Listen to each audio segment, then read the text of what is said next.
بسم الله الرحمن الرحيم الرحمن علم القرآن خلق الإنسان علمه البيان الشمس والقمر بحسبان والنجم والشجر يسجدان والسماء رفعها ووضع الميزان ألا تطغوا في الميزان وأقيموا الوزن بالقسط ولا تخسروا الميزان والأرض وضعها للأنام فيها فاكهة والنخل ذات الأكمام والحب ذو العصف والريحان فبأي آلاء ربكما تكذبان خلق الإنسان من صلصال كالفخار وخلق الجن من مارج من نار فبأي آلاء ربكما تكذبان رب المشرقين ورب المغربين فبأي آلاء ربكما تكذبان مرج البحرين يلتقيان بينهما برزخ لا يبغيان فبأي آلاء ربكما تكذبان يخرج منهما اللؤلؤ والمرجان فبأي آلاء ربكما تكذبان وله الجوار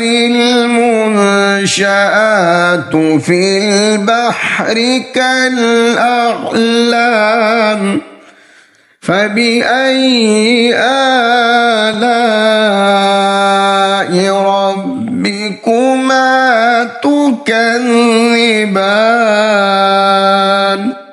كل من عليها فان ويبقى وجه ربك ذو الجلال والإكرام فبأي آلاء ربكما تكذبان يسأله من في السماوات والأرض كل يوم هو في شأن فبأي آلاء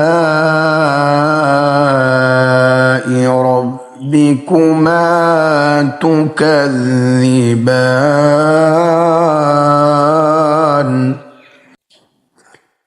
سنفرغ لكم أيها الثقلان فبأي آلاء ربكما تكذبان يا معشر الجن والإنس إن استطعتم أن تنفذوا من أقطار السماوات والأرض فانفذوا لا تنفذون إلا بسلطان فبأي آلاء ربكما تكذبان يرسل عليكما شواظ من نار يرسل عليكما شواظ من نار ونحاس فلا تنتصران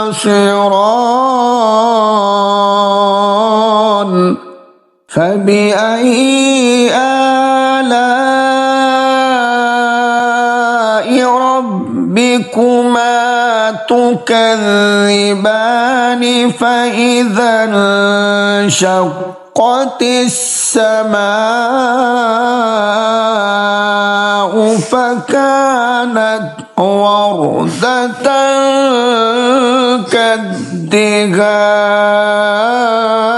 كالدهان فبأي آلاء ربكما تكذبان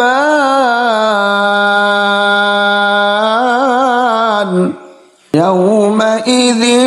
لا يسأل عن ذنبه إنس ولا جان فبأي آلاء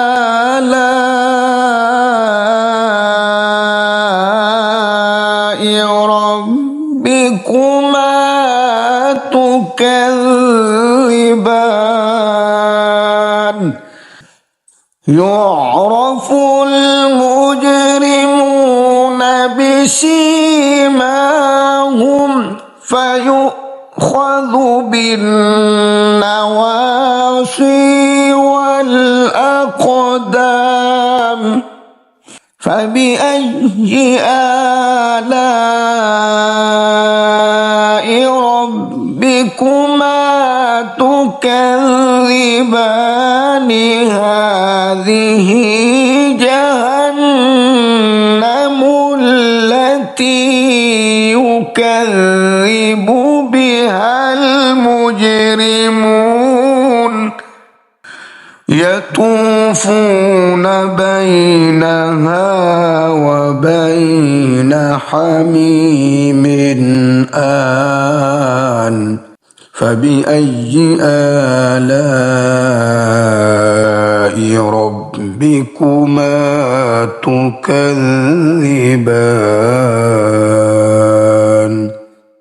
ولمن خاف مقام ربه جنتان فبأي آلاء ربكما تكذبان ذواتا أفنان فبأي آلاء ربكما تكذبان فيهما عينان تجريان فبأي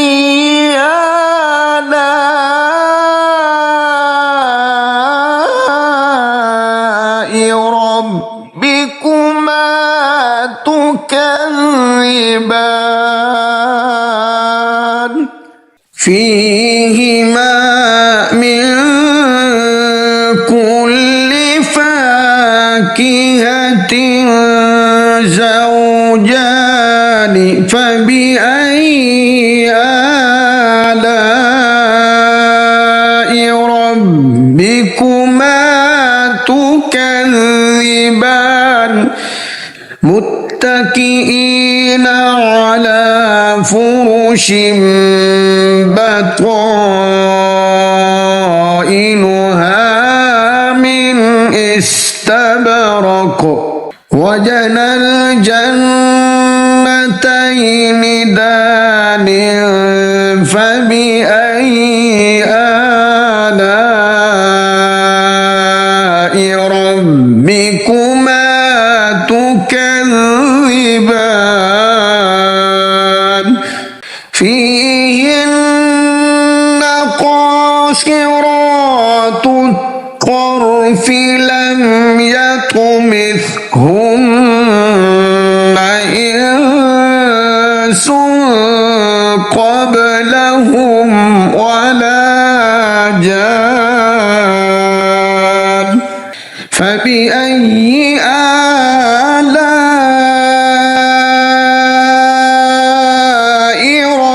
ربكما تكذبان كأنهن الياقوت والمرجان فبأي آلاء ربكما تكذبان هل جزاء الإحسان إلا الإحسان فبأي آلاء ربكما تكذبان ومن دونهما جنتان فبأي آلاء ربكما تكذبان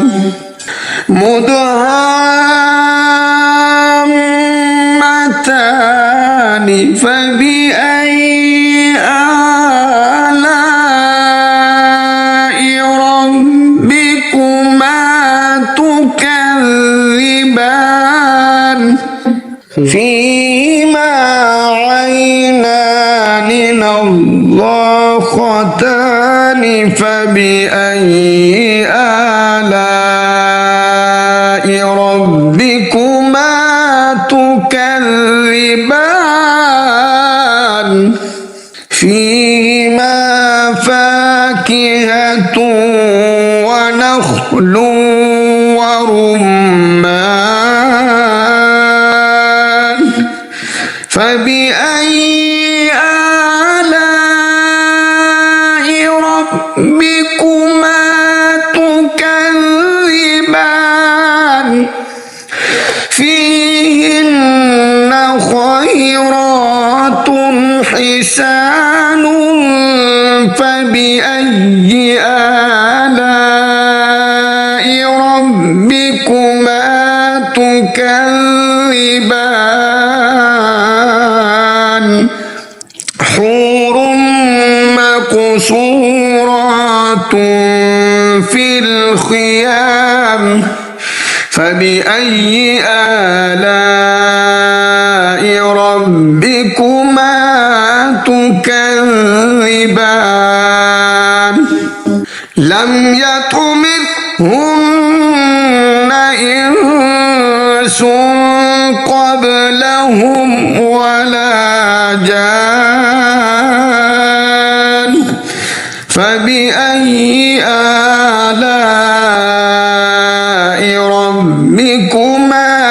تكذبان متكئين على رفرف خضر وأبقري حسان فبأي آلاء ربكما تكذبان تبارك اسم ربك ذي الجلال والإكرام بسم الله الرحمن الرحيم ياسين والقرآن الحكيم إنك لمن المرسلين على صراط مستقيم تنزيل العزيز الرحيم لتنذر قوما ما أنذر آباؤهم لتنذر قوما ما أنذر آباؤهم فهم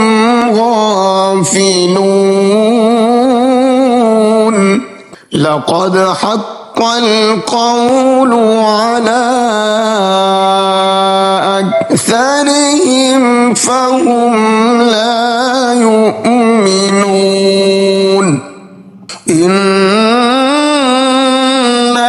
جعلنا في أعناقهم أغلالا فهي إلى الأذقان فهم مقمحون وجعلنا من بين أيديهم سدا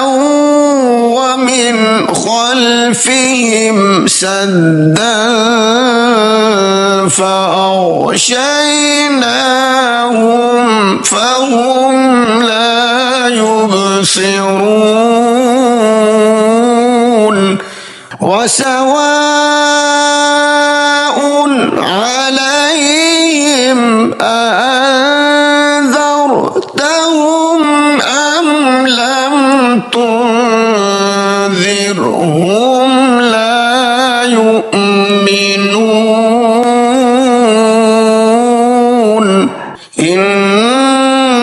إنما تنذر من اتبع الذكر وخشي الرحمن بالغيب فبشره بمغفرة وأجر كريم إنا نحن نحيي الموتى ونكتب ما قدموا وآثارهم وكل شيء أحصيناه في إمام مبين واضرب لهم مثلا أصحاب القرية إذ جاءها المرسلون إذ أرسلنا إليهم اثنين فكذبوهما فعززنا بثالث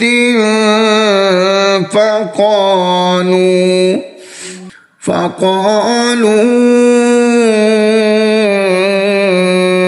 إنا إليكم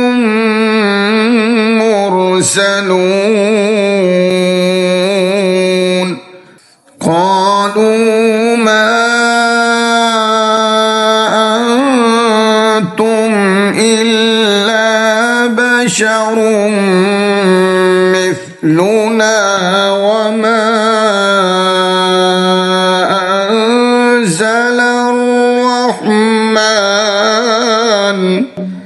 وما أنزل الرحمن من شيء إن أنتم إلا تكذبون قالوا ربنا يعلم إنا إليكم لمرسلون وما علينا إلا البلاغ المبين قالوا إنا تطيرنا بكم لئن لم تنتهوا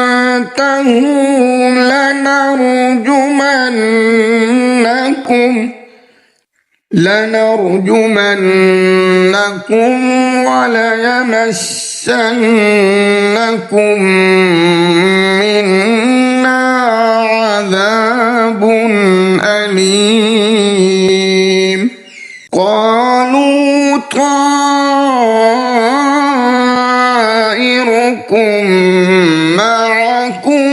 أئن ذكرتم بل أنتم قوم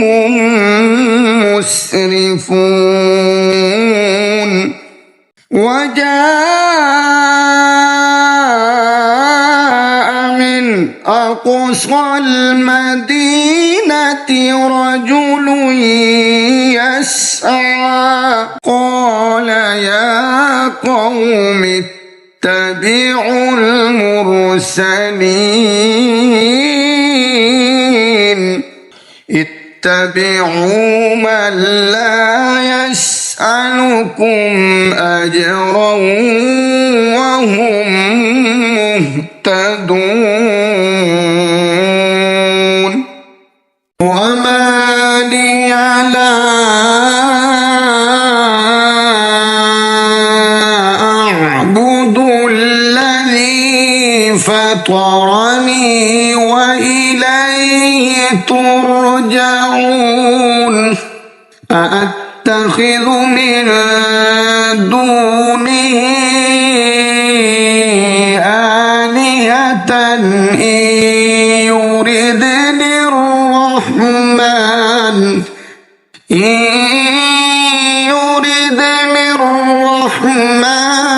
بضر لا تغن عني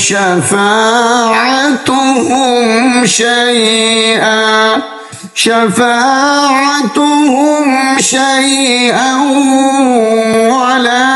ينقذون إني إذا لفي ضلال مبين إني آمنت بربكم فاسمعون قيل ادخل الجنة قال يا ليت قومي يعلمون بما غفر لي ربي وجعلني من المكرمين وما أنزلنا على قومه من بعده من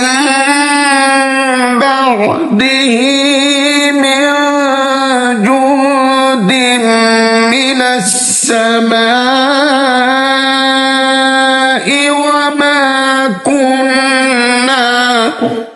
وما كنا منزلين إن كانت إلا صيحة واحدة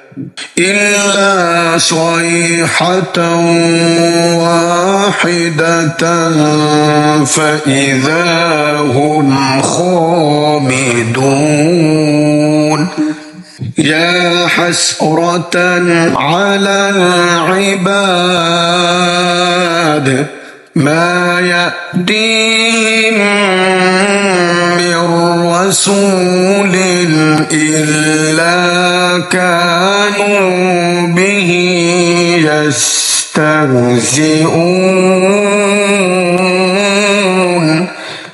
ألم يروا كم أهلكنا قبلهم من القرون أنهم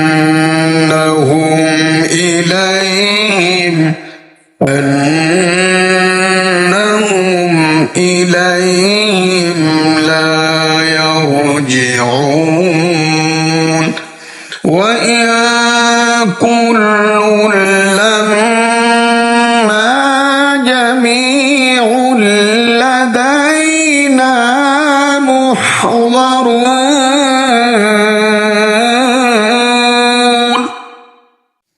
وآية لهم الأرض الميتة أحييناها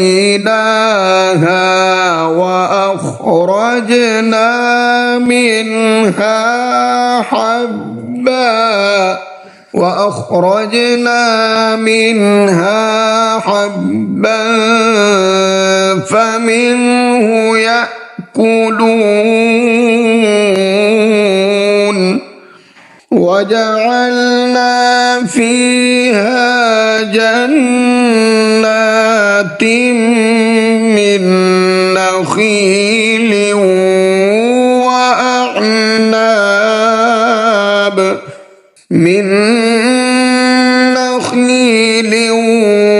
وأعناب وفجرنا فيها من العيون ليأكلوا من ثمره وما عملته أيديهم أفلا يشكرون سبحان الذي خلق الأزواج كلها مما تنبت الأرض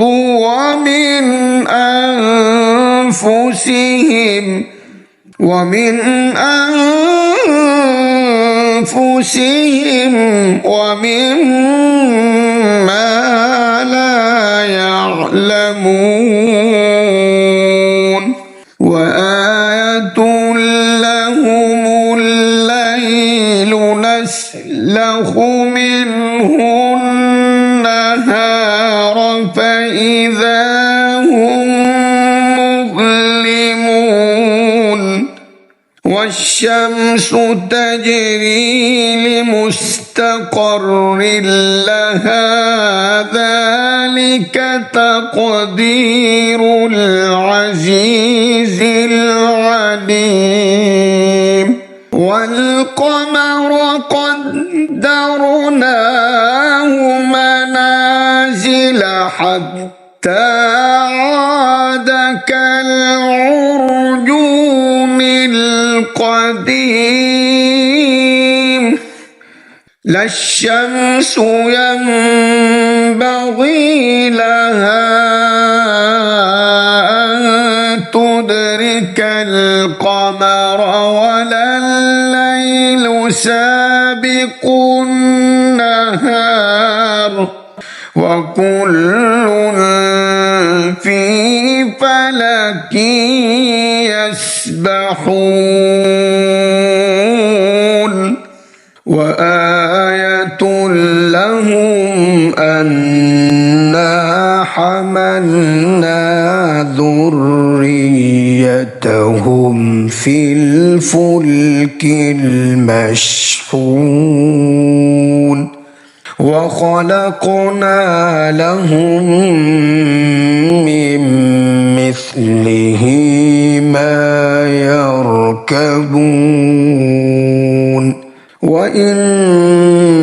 نشأ نغرقهم فلا صريخ لهم ولا هم ينقذون إلا رحمة منا ومتاعا إلى حين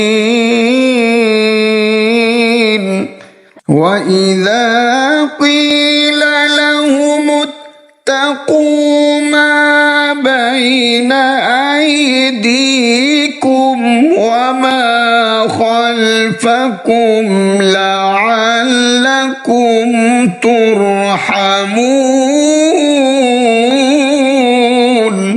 وما تأتيهم من آية من آيات ربهم إلا كانوا عنها معرضين وإذا قيل لهم أنفقوا مما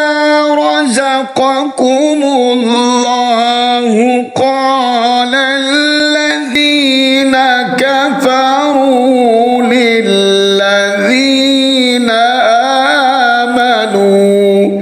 للذين آمنوا أنطعم من لو يشاء الله أطعمه من لو يشاء الله أطعمه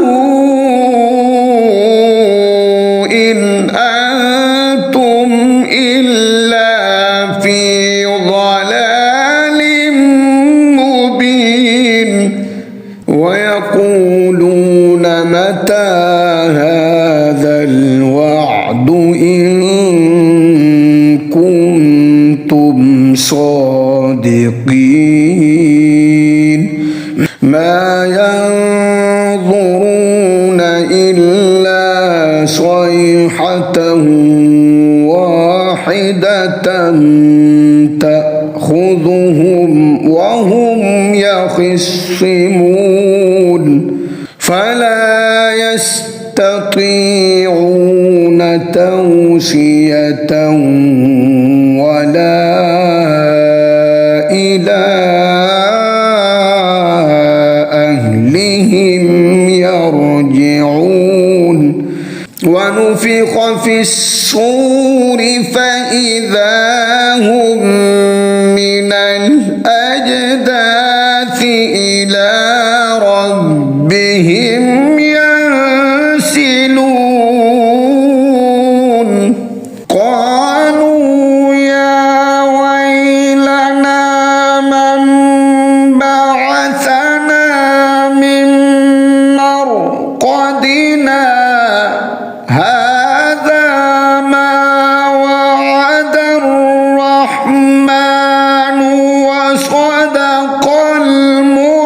يرسلون إن كانت إلا صيحة واحدة فإذا هم جميع لدينا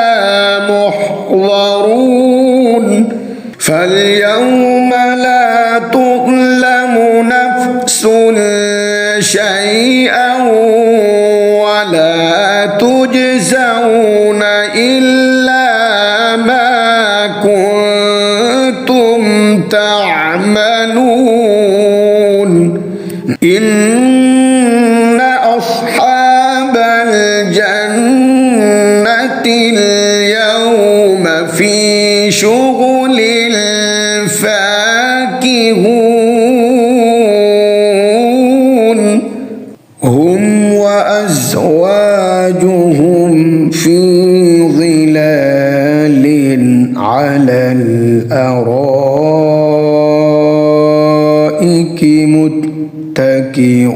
متكئون لهم فيها فاكهة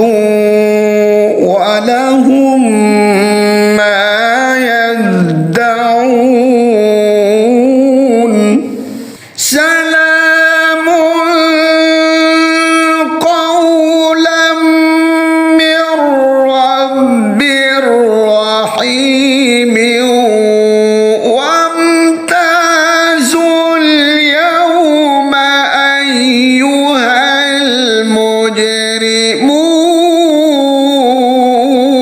المجرمون ألم أعهد إليكم يا بني آدم ألا تعبدوا الشيطان إنه لكم عدو مبين وأن اعبدوني هذا صراط مستقيم ولقد أضل منكم جبلا كثيرا أفلم تكونوا تعقلون هذه جهنم التي كنتم توعدون اصلوها اليوم بما كنتم تكفرون اليوم نختم على أفواههم وتكلمنا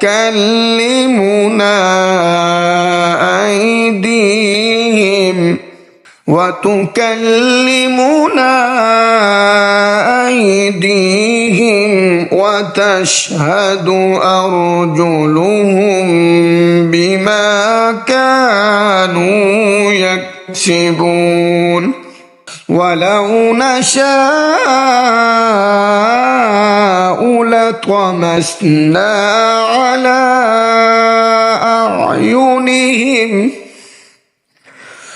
على أعينهم فاستبقوا الصراط فأنى يبصرون ولو نشاء لمسخناهم على مكانتهم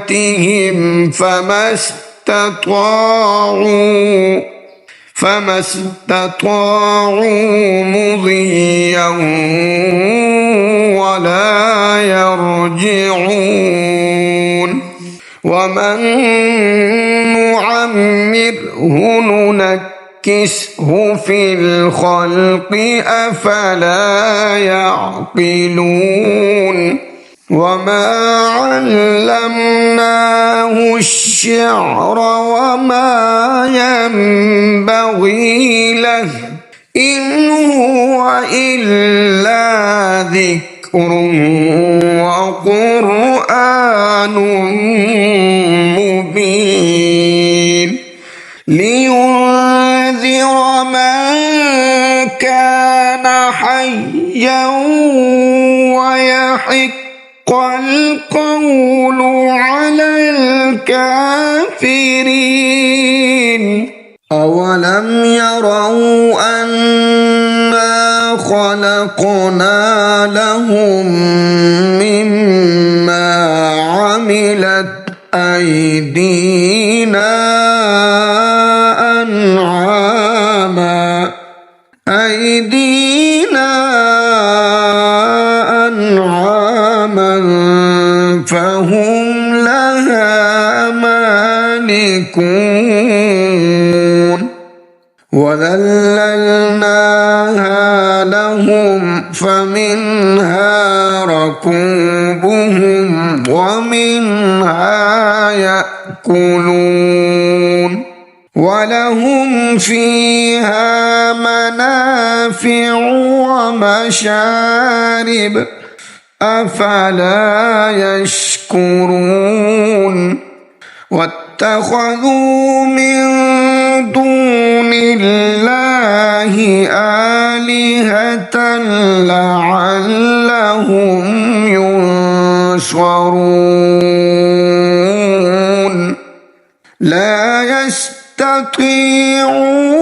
نصرهم وهم لهم جند محضرون فلا يحزنك قولهم إنا نعلم ما يسرون وما يعلنون أولم ير الإنسان أنا خلقناه من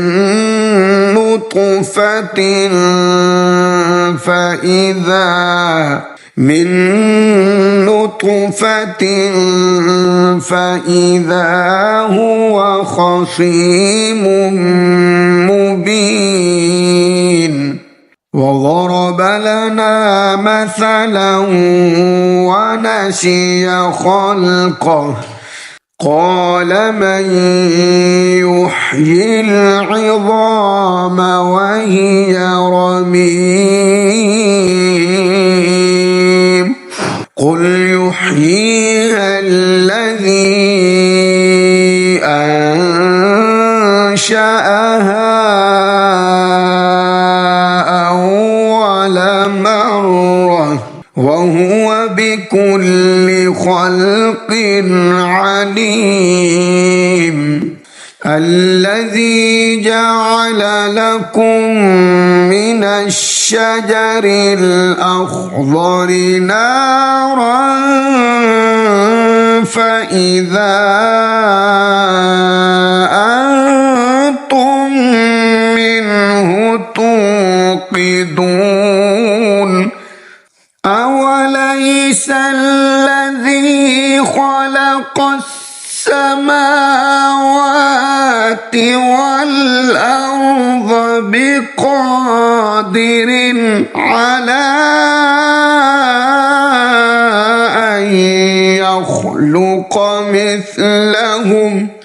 بلى وهو الخلاق العليم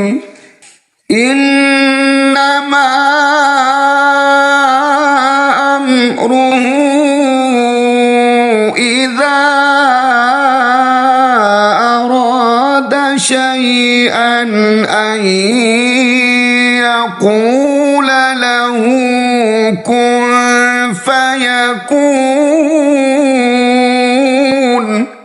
فسبحان الذي بيده ملكوت كل شيء